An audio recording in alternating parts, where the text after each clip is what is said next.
নোয়াখালীর বাউফল উপজেলার আদাবাড়িয়া ইউনিয়নের শাকিল মির্জাকে হাত পা বেঁধে নির্মমভাবে হত্যার ঘটনায় জড়িতদের দ্রুত গ্রেপ্তার ও ফাঁসির দাবিতে বিক্ষোভ মিছিল ও মানববন্ধন করেছে এলাকাবাসী। আজকে যারা এখানে উপস্থিত হয়েছে, যারা উপস্থিত হতে পারে নাই, সবাইকে একটা মেসেজ দিতে চাই।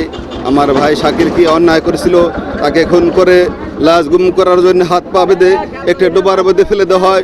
একে নির্মম মানসিকতা, মানুষের সমাজের নৈতিক অবক্ষয়ের পরিণয়। কীভাবে একটা মানুষকে মেরে হাত পা বেঁধে পুকুরের মধ্যে ফেলে দেয়। আমি আর সুষ্ঠু তদন্ত এবং বিচার দাবি করছি আপনাদের মাধ্যমে, যেন একটা অপরাধীও প্রকৃত অপরাধী বের হয়ে যেতে না পারে। আমি তাদেরকে ধরে আইনে আওতায় আনার সুষ্ঠু দাবি জানাচ্ছি আপনাদের কাছে।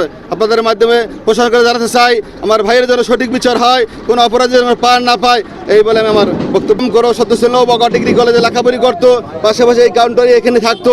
কিছু দুষ্কর্মী লোকরা এইখানে বৈশা এই মাইক সবুজ রেকর্ডারে এইখানে বৈশা কোথায় সিসি ফুটেজ আমি দেখতে পাই, যারা এইখানে বৈশা একটা কথোপকথন করছে, তার মধ্যে পরবর্তীতে পূর্ব দিকে নিয়ে যাওয়া হচ্ছে। ওইখান থেকে নিয়ে সে আর শাকিল ফরিদে এদিকে আর ফিরে আসে নাই। সেখান থেকে আমার ফুটেজ দেখতে পাই যে ওখান থেকে সে লাশ হয়ে গেছে, এবং একটা রিক্সা এখানে দেখতে পাই। সেই রিক্সার মধ্যে থেকে লাল কাপড়টা এবং রশিটা যেটা দিয়ে আমার ভাইকে বাঁধা হয়েছে, সেইটা ওই ধৃত হয়েছে। তার সামনে তার সামনে বৈশা ওই মালামালটা বের করা হয়েছে, এবং ওই মালামালটা ওই রিক্সাটা পরবর্তী দিন আবার ওই জায়গাটায় দিয়ে আসছে। তাই আমরা আরও যারা এর সাথে সরাসরি সংশ্লিষ্ট বা পিছনে যারা আছে, তাদেরকে সবাই আইনে আপনাদের মাধ্যমে দাবি আছে, যাদেরকে যেন সুষ্ঠুভাবে আইনে বিচার করা হয়। ঐক্যবদ্ধ হয়েছি এই শাকিল হত্যাকাণ্ডের দ্রুত সময়ের মধ্যে এই খুনিদেরকে গ্রেপ্তার করতে হবে এবং তাদেরকে বিচারের আওতায় আনতে হবে, যেন শাকিলের মতো আর কোনো এই কীর্তি সন্তান যেন অকাতরে না ঝরে যায়। এর দৃষ্টান্ত আমরা বিচার চাচ্ছি এবং শাস্তি চাচ্ছি, এবং প্রশাসনকে আমরা বলবো, যদি তারা এই খুনিদেরকে আওতায় না আসে, তাহলে এভাবেই প্রতিদিন শাকিলের মতো অসংখ্য ছাত্রদের, অসংখ্য কিশোরের জীবন হারাতে হবে। এই বিচারের দাবি জানিয়ে আমি আমার কথা শেষ করছি। তো এই শাকিল হত্যার আমরা সুষ্ঠু বিচার চাই, কারণ শাকিলের মতো আর যেন কোনো সন্তানের লাশ আমাদের আদাবাড়িয়ায় না পড়ে, আমরা সেটা চাই। তো এই যেখানে এই নেশাগ্রস্ত কারণে নেশা দ্রব্যর কারণে যে শাকিল হত্যা হয়েছে, আমরা চাই এই ডক্টর শফিকুল ইসলাম মাসুদ ভাই এমপি হয়েছে, তার কাছে আমরা অনুরোধ রাখতে চাই যে এই আমাদের সমাজকে শিক্ষিত একটা সমাজ হিসাবে গড়ে তুলতে চাই। এটাই আমার আশা। আমরা এটাই বলতে চাই। আমার সাথে আজকে 12টার সময় ওসির সাথে কথা হয়েছে, আমার সাথে ওসির থানায় সাক্ষাৎ হয়েছে। ওসি আমাকে আশ্বস্ত করেছে সে 2-1 দিনের ভিতরেই আসামিদেরকে ধরার চেষ্টা চালাইতেছে, এবং বলছে যে আমি 2-1 দিনের ভিতরে আপনাদের সকল আসামি ধরে আপনাদের কাছে থানায় সোপর্দ করব। এই আশ্বাসটা আমাদেরকে ওসি সাহেব করেছে। তো আমরা আশা করি, আমরা এই প্রশাসনের কাছে এবং বাংলাদেশের আইনের কাছে সম্মান জানিয়ে আমরা আশা করি যে আমাদের প্রশাসন আমাদের এই কাজ করবে ইনশাল্লাহ। হত্যা হয়েছে সন্ধ্যার পরে, আনুমানিক যেটা সিসি ফুটেজের মাধ্যমে দেখা যায়। ইতিপূর্বে আপনারা যেটা জানেন, পুলিশ প্রশাসন যেটা বলবে যে আমাদের সহযোগিতা, আমরা কিন্তু আমাদের অ্যাক্টিভ যে সহযোগিতা আমরা কিন্তু করেছি, ভিডিও ফুটেজ সহ। এই যে রিক্সাটাকে এখনো জব্দ করা হয় নাই। এই শাকিল হত্যার দীর্ঘ 5টা দিন পেরিয়ে গেলেও কিন্তু মূল আসামিরা এখনো বাইরে। আমার মনে হচ্ছে যে প্রশাসনিক দিক থেকে একটু ঢিলাঢালা। তাই আমরা যারা এখানে দাঁড়িয়েছি, যদি এই আসামি ধরতে এখনো বিলম্ব হয়, আমরা পরবর্তীতে এই মানববন্ধন থেকে আমরা অনশনে যেতেও বাধ্য হইতে পারি। তাই সাংবাদিক আপনাদের দৃষ্টি আকর্ষণ করছি, আপনারা এই মেসেজটা সর্বজায়গায়।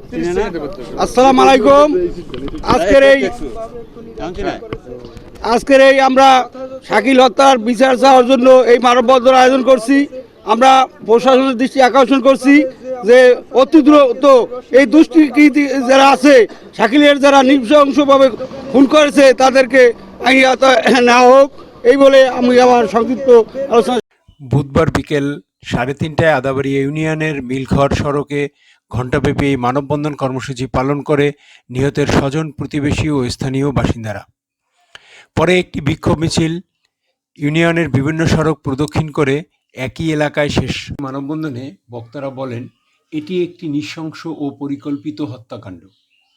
আমরা এই ঘটনার সুষ্ঠু ও দ্রুত বিচার চাই। অবিলম্বে হত্যাকারীদের গ্রেপ্তার করে দৃষ্টান্তমূলক শাস্তি নিশ্চিত করতে হবে, অন্যথায় এলাকাবাসী কঠোর আন্দোলনে যেতে বাধ্য হবে। উল্লেখ্য, গত সোমবার বিকেলে মিলঘর এলাকার একটি পুকুর থেকে হাত পা বাঁধা অবস্থায় এক যুবকের মরদেহ উদ্ধার করে পুলিশ। পরে নিহতের পরিচয় নিশ্চিত করা হয়। নিহতর মোহাম্মদ শাকিল মির্জা মিলঘর এলাকার ঢাকাগামী মুন পরিবহন ও চেয়ারম্যান পরিবহনের টিকিট কাউন্টার পরিচালনা করতেন। তিনি একই ইউনিয়নের মদাশ্রী গ্রামের মৃত সোবাহান মির্জার ছেলে। এই ঘটনায় নিহতের বড় ভাই অ্যাডভোকেট সিদ্দিকুর রহমান বাদী হয়ে বাউফল থানায় অজ্ঞাত আসামিদের বিরুদ্ধে একটি হত্যা মামলা দায়ের করেন। এলাকাবাসী হত্যাকাণ্ডের রহস্য উদ্ঘাটন ও প্রকৃতিক অপরাধীকে দৃষ্টান্তমূলক শাস্তির দাবি জানিয়েছেন। এদিকে বাউফল থানার officer in-charge OC Mohammad Siddiqur Rahman জানায়, এই ঘটনায় একটি মামলা হয়েছে এবং পুলিশ একজনকে আটকও করেছে। জড়িতদের চিহ্নিত করে দ্রুত গ্রেপ্তারের প্রক্রিয়া চলছে। দৈনিক পটুয়াখালী প্রতিদিন, পটুয়াখালী।